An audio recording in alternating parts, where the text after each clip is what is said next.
Assalamualaikum warahmatullahi wabarakatuh. Alhamdulillahirabbil alamin.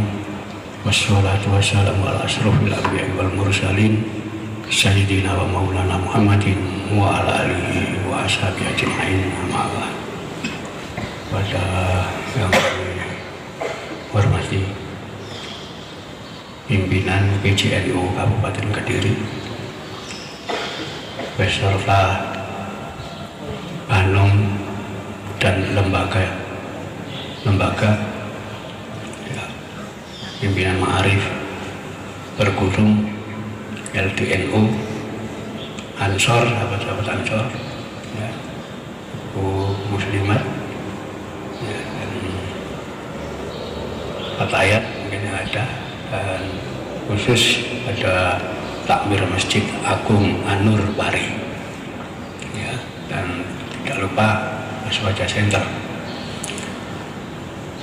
Seperti tadi diungkapkan bahwa sejarah kita selama ini mengikuti alur yang sudah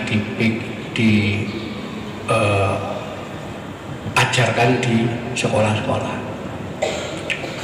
Dan sekolah-sekolah yang mengajarkan sejarah itu kalau dilihat dari latar belakangnya sekolah bikinan Belanda, ya, itu sebabnya teori tentang masuknya Islam ke Indonesia itu menurut teori-teori yang diajarkan di sekolah, ya.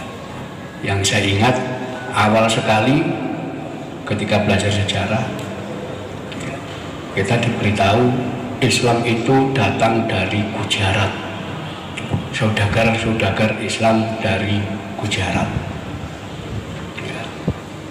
Setelah itu ada yang mengatakan tidak, Islam itu datang dari Persia, ya. Ada lagi teori mengatakan Islam datang dari Cina.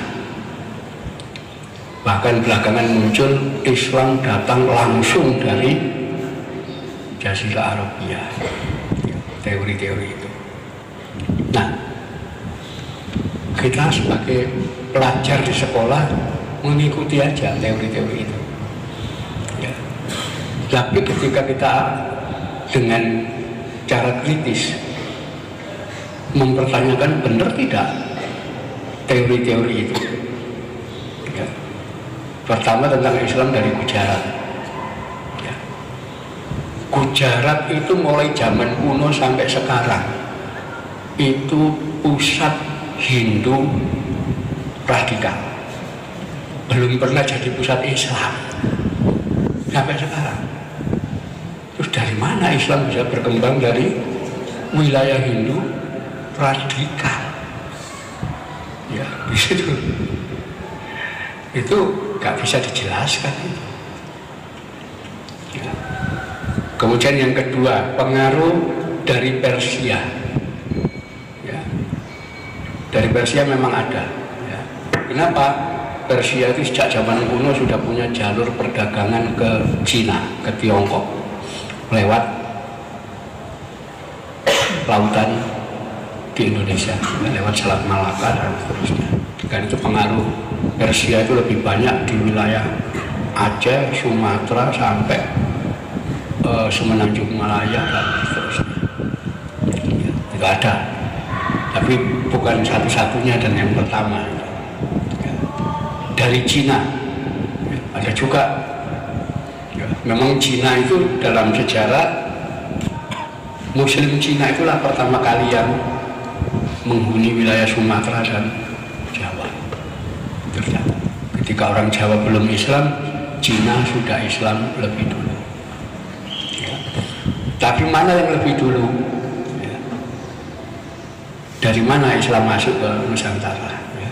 Nah, kalau kita membaca sejarah dengan data yang valid, ya, kita akan menemukan fakta bahwa teori-teori tentang masuknya Islam dari berbagai tempat itu kurang benar. Kenapa? Islam awal itu justru kita temukan pada masa Khalifah Umar bin Khattab.